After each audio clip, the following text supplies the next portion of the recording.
कैसे हो मेरे सभी भाई और बहनों। उम्मीद करता हूँ बढ़िया होंगे। लॉकडाउन का अच्छे से फायदा उठाया होगा आप सभी ने। और दोस्तों मेरा ये मानना है, देखिए आप अगर तैयारी कर रहे हैं एसआई और पटवार की, तो प्लीज़ यार एक छोटा भाई मानिए ऐसे, या अगर आप छोटे तो एक बड़ा भाई के तौर पर आप समझिए कि कम से कम रीजनिंग और मैथमेटिक्स को बहुत अच्छे से कवर करके जाए। यानी कि कोशिश करें कि आपके पूरे में से पूरे नंबर आए दोस्तों। आप हिस्ट्री भूगोल को पढ़ लीजिए, आप पॉलिटी को पढ़ लीजिए, आपके अंदर कॉन्फिडेंस आएगी नहीं कि भाई जो है जितने क्वेश्चन आएंगे सारे के सारे मैं सही करके आऊंगा। लेकिन अगर आपने एक बार रीजनिंग और मैथमेटिक्स को अच्छे से कवर कर लिया दोस्तों, तो एक भी नंबर इससे नहीं कटेगा। बहुत ज्यादा कॉन्फिडेंट होकर के जाओगे कि हाँ भाई, कि भाई 90 नंबर की जो है रीजनिंग मैथमेटिक्स पटवार में आती तो पूरे 90 नंबर लेकर के आऊंगा, इस प्रकार से। ठीक है दोस्तों। तो चलिए यहाँ पर हमने जो अनुपात समानुपात वाले 3 लेक्चर हमने कवर कर लिया दोस्तों। ये आज हमारा फाइनल लेक्चर है। इसके बाद हम औसत और परसेंटेज भी पढ़ेंगे। यार पांच टॉपिक है गिने चुने मैथमेटिक्स के। तो एक बार हम काम करते हैं कि पटवार और एसआई का जो है सिलेबस है मैथमेटिक्स का खत्म भी कर देते हैं। ठीक है, उसके बाद हम लगातार जो प्रैक्टिस सेट करते रहेंगे दोस्तों। ठीक है, शुरू करते हैं। यहाँ पर देखिए पहला क्वेश्चन है, ये आयु वाला क्वेश्चन है दोस्तों, और ये अक्सर आपके एग्जाम में पूछा जाता है, बहुत इंपॉर्टेंट है। एक ही लॉजिक लगता है, वो किस प्रकार से समझिएगा मेरे साथ। बहुत सिंपल है दोस्तों।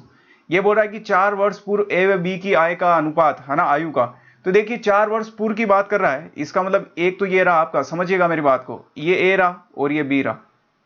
4 वर्ष पूर्व की बात कर रहा है दोस्तों, इसका मतलब जो अभी है इससे 4 वर्ष पहले, तो ये 4 वर्ष पहले, 4 वर्ष पहले समझना। 4 वर्ष पहले जो इनकी आयु का अनुपात था दोस्तों, ये ए और बी है, क्या था इनका, 11:14। क्लियर है। अब इसके बाद ये बोल रहा है कि वह 4 वर्ष बाद उनकी आयु का अनुपात जो है इतना हो जाएगा। तो यानी कि अभी तो ये वर्तमान तो यहां चल रहा है ना दोस्तों, ये वर्तमान। तो इस वर्तमान के 4 वर्ष पहले जो है 11:14 था, और अब 4 वर्ष बाद की बात कर रहा है दोस्तों, यानी कि ये रहा 4 वर्ष बाद कितना अनुपात हो जाएगा दोस्तों, इनका हो जाएगा 13:16। क्लियर है, यहां तक समझ में आया दोस्तों। तो अब ये बोल रहा है कि ए की जो है वर्तमान आयु क्या होगी, यानी कि जो अभी ये ए जो है यहां पर ये ए, इस टाइम भी इसकी आयु क्या है दोस्तों। तो जब भी ऐसा क्वेश्चन आए आपको क्या करना है, यहां पर देखिएगा, यहां से जो है अगर इसका आप थोड़ा सा आप समझेंगे, ये ए है भाई साहब, यहां बैठे हैं, समझना मेरी बात को। ऊपर इसको कितने साल हुए, 4 साल। यहां पर इसके बाद जो 4 साल बाद में आएगा तो ये 4 साल। तो टोटल जो अगर यहां से लेकर के मैं यहां तक जोड़ू तो कितने साल हो गए दोस्तों, 8 साल। क्यों, अभी खड़ा है उसे 4 वर्ष पूर्व और 4 वर्ष आने वाले हैं उसके बाद। तो इसका मतलब टोटल डिफरेंस कितना हुआ, 8 साल का हुआ दोस्तों। और यहां पर देखिए आप अब समझिएगा, 11 और इधर 13 है दोस्तों। तो 11 और 13 में डिफरेंस कितना है, यहां पर +2 का है।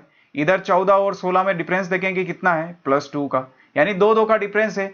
यानी कि यहां से लेकर के दोस्तों यहां तक 2 का डिफरेंस है, यानी 2 का अंतर है। और ये 2 का अंतर कितने साल के अंतर के बराबर आ रहा, 8 साल। 4 वर्ष पहले और 4 वर्ष वर्तमान के बाद 8। तो ये 2 जो है दोस्तों किसके बराबर है, 8 के बराबर। तो एक का मान यहां से क्या आ जाएगा, एक का मान आ जाएगा 4। बस ये काम हो गया आपका। एक का मान दोस्तों 4 आ गया, समझना मेरी बात को। एक का मान 4 आ गया दोस्तों। अब ये आपसे क्या पूछ रहा है, वर्तमान आयु चाहिए इसको, ए की वर्तमान आयु। तो इसका मतलब ये जो है 4 वर्ष पहले की आयु कितनी है दोस्तों, ए की 11 है, अनुपात में 11 है। तो 4 वर्ष पूर्व की आयु, 4 वर्ष पूर्व की आयु क्या निकल के आएगी दोस्तों, अगर एक का मान 4 है यहां पर देखिए, तो 11 का मान क्या हो जाएगा, तो 11 × 4 कर देंगे, कितना हो जाएगा दोस्तों, 44 वर्ष हो जाएगा। तो ये तो 4 साल पूर्व पहले की आयु है। तो वर्तमान आयु क्या हो जाएगी दोस्तों, वर्तमान आयु, तो भाई 4 साल हम इसमें ऐड कर देंगे तो वर्तमान आ जाएगी। क्यों कि 44 तो 4 साल पहले की है। तो वर्तमान आयु हो जाएगी है ना, ए की वर्तमान आयु हो जाएगी दोस्तों 44 + 4 बराबर 48 वर्ष। क्लियर है दोस्तों, उम्मीद करता हूं यहां तक समझ में आया होगा। अगर ये आपसे दोस्तों यहां पर पूछता बी की आयु है ना, बी की वर्तमान आयु, बी की वर्तमान आयु, तो आप क्या करते हैं, आप बस सेम टू सेम यही करते हैं। 14 में किसका दोस्तों यहां पर गुणा करते हैं, 4 का गुणा करते हैं। जैसे गुणा होता जो आपका उत्तर आता उसको किसे 4 से फिर प्लस कर देते, तो इसकी बी की वर्तमान आयु आ जाती, सेम जो हमने ए में किया इसी प्रकार से। ठीक है दोस्तों, यहां तक क्लियर है। अब एक क्वेश्चन और आता है, दिमाग में डाउट आता है कि सर अभी तो यहां पर जो है आपने लिया है 2 का अंतर आया, इधर भी 2 का, अगर सर ये 2 का अंतर नहीं आया तो फिर तो हम फंस जाएंगे, नहीं फंसेंगे। उसके लिए क्या करना है, देखिए अगला क्वेश्चन देखिए, ये वाला क्वेश्चन उसी प्रकार से ये बोल रहा है ए व बी की वर्तमान आयु का अनुपात। देखिए वर्तमान अभी की आयु के बारे में बात कर रहा है, यानी वर्तमान आयु क्या है दोस्तों, ए और ये रहा बी, कितना है 9:16 है। 10 वर्ष बाद उसकी जो आयु है दोस्तों कितनी हो जाएगी, 2:3, यानी कि 10 वर्ष पश्चात। समझना मेरी बात को, कितनी हो जाएगी दोस्तों इनकी आयु, 2:3। अब मुझे आप एक बात बताइए दोस्तों, अगर मैं यहां से पिछली बार जो हमने यहां पर डिफरेंस देखा था, अगर मैं यहां से डिफरेंस देखूं तो कितना है, 7 का है। अगर मैं यहां से डिफरेंस देखूं तो कितना है दोस्तों, 13 का डिफरेंस है। तो क्या 7 और 13 बराबर है क्या, नहीं। पिछली बार देखेंगे तो ये देखिए यहाँ पर 2 का डिफरेंस था, इधर भी 2 का, तो ये बराबर थे, इसलिए ऐसे काम चल गया हमारा। लेकिन यहाँ पर ऐसा नहीं, तो हम इसमें क्या करेंगे दोस्तों, इसका डिफरेंस जो है हम बराबर करेंगे। अब बराबर कैसे करते हैं समझना। यहाँ 9 और 16 है दोस्तों, 9 और 16 के बीच में डिफरेंस देखेंगे तो कितना है दोस्तों, 7 का डिफरेंस है, 7 का अंतर है। 2 और 3 के बीच में अंतर देखेंगे कितना है, 1 का अंतर है। तो आपको अब क्या करना है दोस्तों जी, ये 7 आया आपका, मैं थोड़ा इसको मिटा देता हूं, ठीक है दोस्तों। ये जो 7 आया है, ये 7 अंतर आया है, इस 7 को आप इधर गुणा कर दीजिए, नीचे गुणा कर दीजिए इस पूरे से, ये 7 से गुणा कर दिए। और जो आपका 1 आया है, इस 1 को ऊपर वाले से गुणा कर दीजिए, ये 1 से गुणा कर दिया। अब आपका जो अंतर आएगा दोस्तों, ये बराबर आएगा। किस प्रकार से समझना, ए और बी है दोस्तों, इनका रेशियो क्या है, अब 1 से गुणा करेंगे तो ये तो 9 होगा और ये 16 ही रहेगा। इधर जो 7 से गुणा करना है दोस्तों, 2 से करेंगे, 7 दूनी 14 हो जाएगा और 7 तेरी इधर 21 हो जाएगा। क्लियर है दोस्तों। तो यहां पर ये तो है दोस्तों, ये 10 साल बाद का है ये अनुपात, ये देखिए 10 वर्ष पश्चात का ये वाला हो गया। अब यहां पर आप अंतर देखिए, अंतर आपको बराबर मिलेंगे। 9 से 14 पे आप जाएंगे अगर, तो कितना आएगा दोस्तों अंतर, +5 का आ रहा है। 16 से आप 21 पे जाएंगे तो +5 आ गया दोस्तों बराबर। पिछले लेक्चर के अंदर देखिए, पिछले क्वेश्चन के अंदर ये 2 2 पहले से ही ऑलरेडी था, इसलिए हमने कुछ नहीं किया, यहाँ पर अंतर नहीं निकाला। लेकिन यहाँ बराबर नहीं थे, यहाँ तो 7 आ रहा है, यहाँ 1 आ रहा है, और यहाँ पे अंतर देखा था बराबर नहीं था, इसलिए हमने क्या कर दिया दोस्तों, इसका अंतर निकाल के इससे गुणा कर दिया, इसका अंतर निकाल के ऊपर वाले से गुणा कर दिया। क्लियर है। जैसे ये आपका अंतर आ गया 5, तो मुझे बताइए अब 9 से 14 तक जा रहा है। अब यहां से देखिए 9 से ये 2 तक जा रहा है, तो कितने साल, 10 वर्ष पश्चात, यानी कि यहां पर देखेंगे तो 5 जो है दोस्तों, ये 5 अंतर है, कितने वर्ष के बराबर है, 10। तो यानी 5 जो है 10 के बराबर, तो 1 किसके बराबर आ जाएगा दोस्तों, 1 का मान निकालेंगे तो 2 आ जाएगा, 5 नीचे चला जाएगा तो 10 से कटेगा, तो 5 दूनी 10। क्लियर है। 2, 1 का मान आ गया 2, तो ये बोल रहा है 1 की जो है वर्तमान आयु ज्ञात कीजिए। तो दोस्तों 1 की वर्तमान आयु क्या हो जाएगी, वर्तमान तो यही है ना, क्योंकि ये वाला तो वर्तमान था, पहले हमने देखा था। तो कितनी हो जाएगी, अभी 9 है, तो इसका मतलब 1 की वर्तमान आयु, 1 की वर्तमान आयु कितनी हो जाएगी दोस्तों, इस 9 को किससे गुणा कर देंगे, 2 से। क्यों, 1 का मान 2 है, तो 9 का मान कितना हो जाएगा, 9 × 2 तो कितना, 18 वर्ष। ये 18 वर्ष जो है दोस्तों आपका आंसर है, 1 की वर्तमान आयु।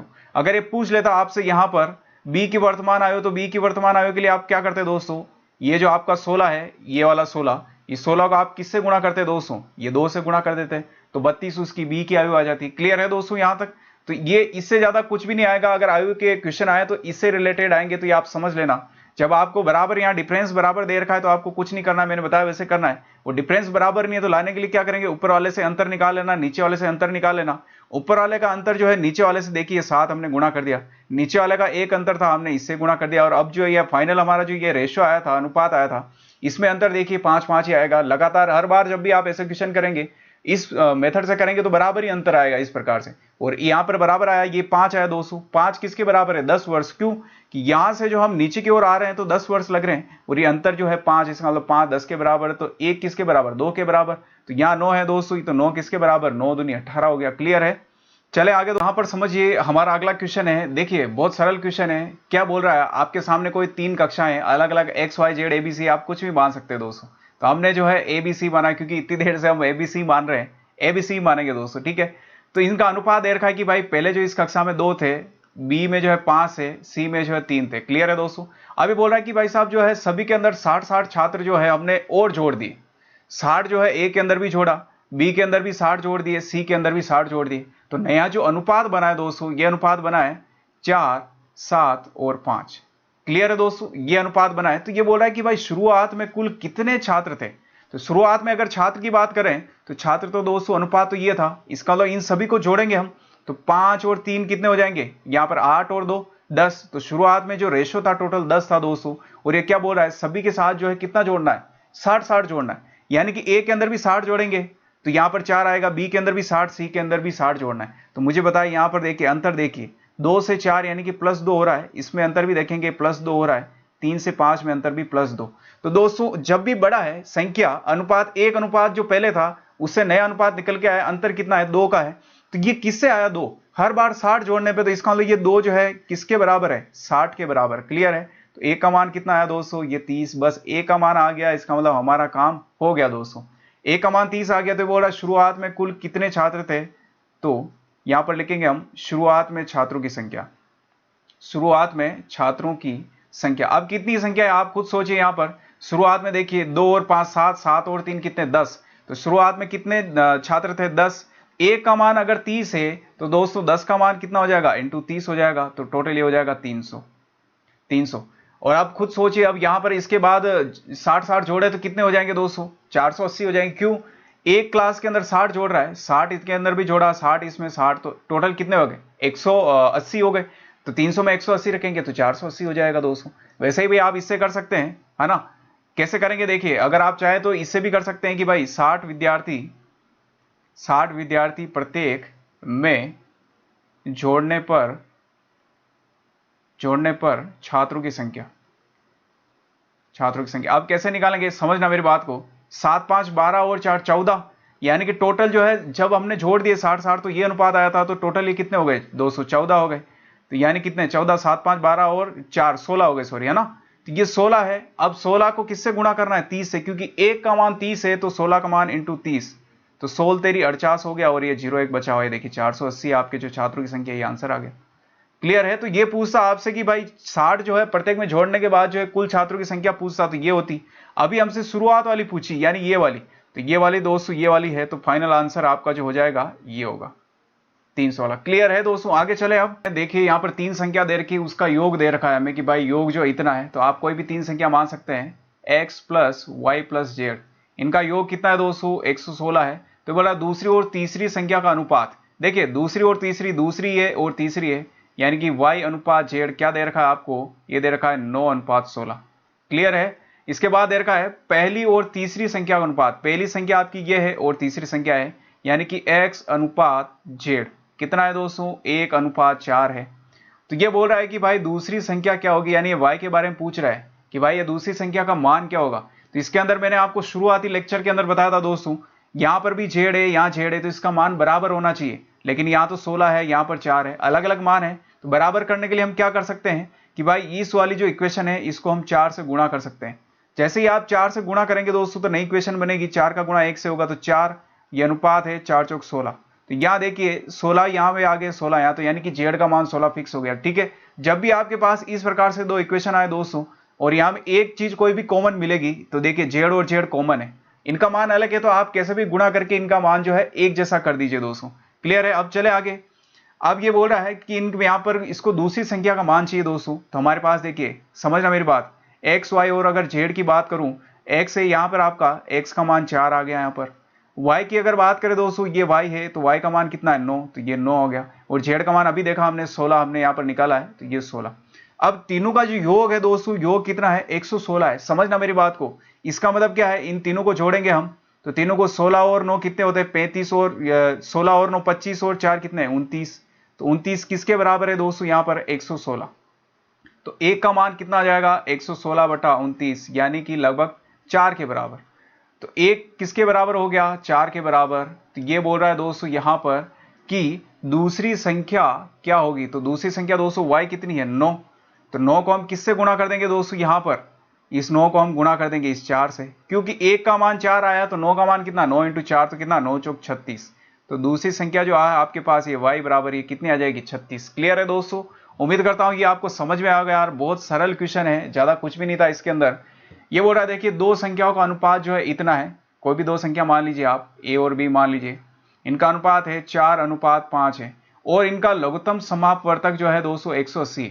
देखिए आप कैसे क्या करते हैं, मान लीजिए 1/2 लिखूं प्लस 1 मैं लिखूं 3, तो लघुत्तम कैसे लेते हैं आप, सबसे पहले इनको जो है आपस में गुणा कर लेते हैं, 3 दूनी 6 यहाँ पर लघुत्तम आता है। तो आपने क्या किया, इन दोनों को गुणा किया दोस्तों, इसका मतलब ये लघुत्तम हुआ, तो हमें भी इन दोनों को गुणा कर लेना है। यहाँ से जैसे ही गुणा करेंगे इतना हो जाएगा दोस्तों, यहाँ पर 5 चौके 20, तो 20 जो है अब ये किसके बराबर है, ये देखिए लघुत्तम, तो हमारा 20 लघुत्तम ये आया, तो ये किसके बराबर, ये बोल रहा है 180 लघुत्तम है, तो हमारा जो है ये 20 है ये 180 के बराबर है। यहाँ से 1 0 से 1 0 कटेगा दोस्तों, तो a का मान कितना हो जाएगा, यहाँ पर 2 नीचे जाएगा तो 9 हो जाएगा दोस्तों, है ना, 18 से कट जाएगा है, तो a का मान 9 हो गया दोस्तों। तो ये बोल रहा है छोटी संख्या क्या होगी, बात छोटी संख्या ही कर रहा है, तो यहाँ पर छोटी संख्या आपको क्या दिख रही है 4 या 5, 4 दिख रही है, तो इस 4 को गुणा कर दो दोस्तों आप 9 से, कितना हो जाएगा 9 चौक 36। ये तो हो गया आपकी छोटी संख्या। छोटी संख्या अगर ये आपसे पूछता दोस्तों बड़ी संख्या की, तो आप इस बड़ी संख्या को यहाँ से 5 जो बड़ा दिख रहा है 5 को आप 9 से गुणा करते हैं, 9 5 45, तो ये 45 जो हो जाता आपकी बड़ी संख्या हो जाता। ठीक है दोस्तों, बहुत सिंपल है। बस इसके अंदर लॉजिक क्या ध्यान रखना था कि भाई लघुत्तम के अंदर नीचे गुणा होकर के दो संख्या का लघुत्तम ऐसे निकाला जाता है, तो इसी प्रकार से हमने भी इनको गुणा कर दिया, 5 और 4 का गुणा कर दिया, बस ये लघुत्तम आ गया इसका। क्लियर है दोस्तों, बहुत सिंपल क्वेश्चन था। अब यहां पर देखिए, एक फ्रिज और टेलीविजन की कीमत, अगर आपको ये कम ज्यादा करना आता है तो बहुत आपके लिए इजी रहने वाला है, क्योंकि सारे मैंने अप्रोच जो है इसी तरीके से मैंने आपको बताए हुए हैं। देखिए यहाँ पर फ्रिज है, फ्रिज को एफ से लिख दीजिए आप समझने के लिए, और टेलीविजन को आप टी से लिख दीजिए। तो ये बोल रहा है इनकी कीमत जो है दोस्तों, अनुपात क्या है इसका, 5 है और इसका 3, यानी ऐसे मान सकते हैं भाई टीवी का अगर 3 रुपया लग रहा है तो फ्रिज का जो 5 रुपया लगेगा, यानी ज्यादा ही लगेगा। क्लियर है। तो आगे क्या बोल रहा है, यदि फ्रिज की कीमत जो है टेलीविजन की कीमत से 5500 रुपए अधिक है, तो टेलीविजन की कीमत कितनी है, 3, समझना मेरी बात को, और फ्रिज की कितनी, 5, तो कितनी ज्यादा है टेलीविजन से, +2 है। तो मुझे बताइए, ये 2 की तो बात कर रहा है कि ये 2 जो है कितने, ये 5500 ही तो है, क्यों कि टेलीविजन से जो है फ्रिज की कीमत 5500 ज्यादा है। तो यहां देखिए 3 और 5 तो कितना ज्यादा, 2, तो ये 2 इसके बराबर। तो एक मान जो कितने किसके बराबर आएगा दोस्तों, यहां अगर आप देखेंगे 2 इससे काटेंगे तो यहां पर आ जाएगा, 2 बार जाएगा 7 बार, फिर 1 बचेगा 5, 2750, यानी एक का मान आया दोस्तों आपके पास 2750। क्लियर है। अब ये क्या पूछ रहा है आपसे, फ्रिज की कीमत ज्ञात कीजिए। जब एक का मान आ गया तो यार फिर तो निकाल सकते हो ना। तो यहां हम लिखेंगे फ्रिज की कीमत, फ्रिज की कीमत क्या हो जाएगी दोस्तों, यहां पर 5 है, तो 5 को आप किससे गुणा कर दोगे, 2750। क्यों कि भाई एक की कीमत अगर 2750 है तो 5 की, तो 5 इंटू 2750, तो ये टोटल कितनी हो जाएगी दोस्तों आपके पास, यहां पर 0 आएगा, 25, 2 आएगा, 35 और 37, 3 आएगा और 13, यानी 13750 ये आपका आंसर है। अगर दोस्तों ये आपसे पूछ लेता यहां पर टीवी की, है ना, टेलीविजन की कीमत, तो आप इस 3 से गुणा कर देते हैं, बस आपका आंसर आ जाता। क्लियर दोस्तों, उम्मीद करता हूं ये क्लियर हुआ होगा। बस आपको यही करना है यार, यही मेथड लगाना होता है, कितना ज्यादा है, 2 ज्यादा है, और ये वैसे ही साफ बोल रहा है कि भाई जो फ्रिज की कीमत जो है टेलीविजन से यहाँ पर 5500 अधिक है, तो ये देखिए 5500 यहाँ हमने अधिक कर दी है, और ये अधिक कितनी है, किसके बराबर है, इस 2 के बराबर है। क्लियर है। क्वेश्चन देखिए बड़ा सिंपल सा क्वेश्चन है, इसमें ज्यादा कुछ भी नहीं है, समझना मेरी बात को ध्यान से आप। यहाँ पर सिर्फ किलोग्राम को जो ग्राम में बदलना है, इसके अलावा ज्यादा कुछ नहीं है। मिश्र धातु में तांबे और जस्ते का अनुपात, ये तांबा है कॉपर और जस्ता है जेड, ठीक है, इसका अनुपात कितना है दोस्तों, 5:2। समझना मेरी बात को ध्यान से। ये बोल रहा है कि यदि 17 किलो 500 ग्राम मिश्र धातु में, तो इसका मतलब ये दोनों मिश्र धातु है, यहां पर बोल रहा है देखिए मिश्र धातु में, तो मिश्र धातु में एक तो कॉपर है 5 और एक जिंक है 2, तो टोटल कितना है 7। तो इसका मतलब 7 ये किसके बराबर दोस्तों, यहां पर ये साफ दे रखा है कि यहां पर 17 किलो 500 ग्राम, तो 1 किलो में 1000 ग्राम होता है, 17 किलो में 17000 ग्राम, तो 17000 और ये 500 इधर बचा हुआ 17500 ग्राम, ये हो गया आपका। क्लियर है। तो यहां पर आ गया 7 का मान, तो 1 का मान निकाल सकते हैं, 1 का मान निकालेंगे 7 का भाग देंगे, 7 दूनी 14, 3 बचेगा, 7 5 35, यानी कि 2500 ग्राम। 1 का मान आया 2500 ग्राम दोस्तों, तो इसके अंदर आप मान रख सकते हैं। 1 का मान अगर 2500 है तो 2 का मान कितना हो जाएगा, 5000 हो जाएगा दोस्तों। और इसी प्रकार से 1 का 2.5 है तो दूसरे 5 का मान कितना हो जाएगा, 2.5 इंटू 5 कर देंगे दोस्तों, कितना आ जाएगा, 12500 आ जाएगा, ये 12500 आ जाएगा। ठीक है। अब इसके बाद देखिए यहां पर ये आगे क्या बोल रहा है आपसे कि मिश्र धातु में 1.250 किलोग्राम जस्ता मिलाया जाता है। ये देखिए जेड इसके अंदर मिला रहे हैं अभी, तो इसके अंदर आप मिला दीजिए, यहां से कितना मिला रहे हैं, ये 1250 ग्राम। ठीक है। 1 किलो में 1000 ग्राम होता है, 250 इधर है, तो 1000 और 250 कितने, 1250 हो गए। तो मिलाने के बाद कितना बना ये बना दोस्तों आपके 6250। और ये अनुपात मुझे बताया क्या कॉपर कुछ मिलाया क्या, हमने अभी तक नहीं मिलाया, तो ये 12500 ही रहने वाला है यहां पर। तो 1 0 से 1 0 कटेगा, इधर क्या बचा हुआ है 625 दोस्तों, इधर बचा हुआ आपके, कहां चले गए हम, हाँ इधर बचा हुआ है दोस्तों, देखेंगे आप तो 625 है, इधर 1250 है, तो यहां कट जाएगा ना, ये 2 बार कट जाएगा, तो दोस्तों अनुपात क्या आएगा, इधर 2 आएगा, इधर अनुपात 1 आएगा, तो 2:1 आपका फाइनल आंसर हो जाएगा। ठीक है। उम्मीद करता हूं यहां तक समझ में आया होगा। देखिए ये कोई मिश्र धातु है, देखिए मिश्र धातु ये 2 है, एक तो कॉपर है जिंक, तो ये मिश्र धातु टोटल जो इसका भार दे रखा था दोस्तों, यही तो दे रखा था 17500। तो इसका मतलब ये दोनों को मिलाएंगे 5 और 7 को, तो इसके बराबर तो है, यानी कि 5 और 2 तो ये 7, 7 किसके बराबर है 17500, तो 1 का मान निकालेंगे। फिर ये आगे बोल रहा भाई इतना जो है जिंक में और मिला है हमने 1250, मिला दीजिए, मिलाने के बाद जो नया अनुपात बनाया उसे काट दीजिए, आपका आंसर आ जाएगा दोस्तों। अगला क्वेश्चन है, देखिए बहुत ज्यादा वेरी इंपॉर्टेंट क्वेश्चन है ये। क्वेश्चन पटवार के अंदर और आपके एसएससी के अंदर पूछा हुआ क्वेश्चन है। इसके अंदर क्या है कि भूमि है दोस्तों, आपको भूमि और पानी का अनुपात दे रखा है पृथ्वी के ऊपर, तो ये पृथ्वी मान लीजिए आप सबसे पहले, ये आपने पृथ्वी मान ली। इसके अंदर आपको जो है भूमि व पानी का, भूमि यानी लैंड और यहाँ पर पानी यानी वाटर, इसका अनुपात कितना दे रखा है, 1:2 दे रखा है। क्लियर है। आगे बोल रहा है उत्तरी गोलार्ध में ये अनुपात 2:3 है, तो ये मान लीजिए अगर पृथ्वी को आप बीच में से यहां से काटें तो ये वाला भाग होता है दोस्तों उत्तरी गोलार्ध, उत्तरी गोलार्ध, और ये नीचे वाला भाग ये वाला कौन सा है, दक्षिण गोलार्ध, दक्षिण गोलार्ध।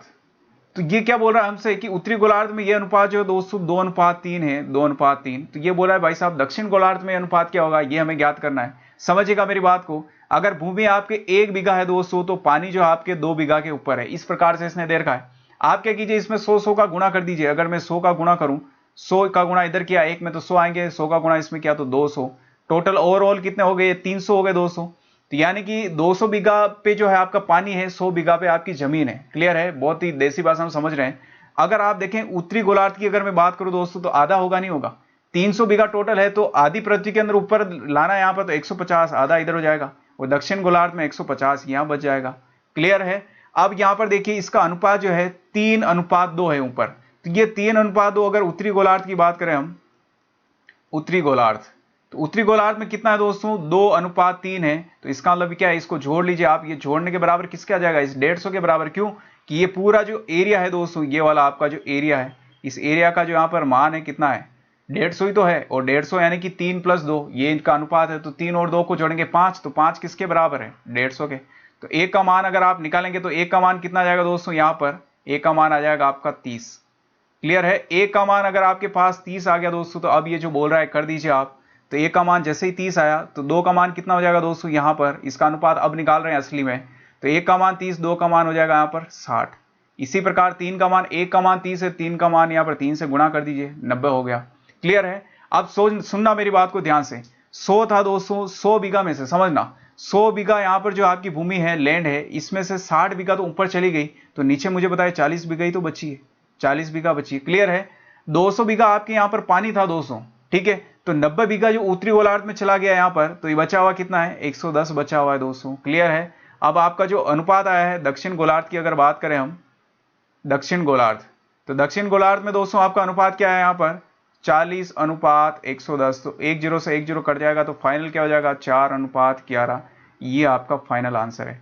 दोस्तों कैसे लगे क्वेश्चन, उम्मीद करता हूं आपको समझ में आओगे दोस्तों। एक बार प्रैक्टिस करिएगा। अगर आपने मेरे लेक्चर सही से अटेंड नहीं किए, आपने बीच बीच में से कहीं से अटेंड किए, तो जाइए एक बार प्लेलिस्ट में, पहले लेक्चर से यहाँ चौथे लेक्चर तक आप देखिए, आपको बहुत ज़्यादा हेल्प मिलेगी दोस्तों।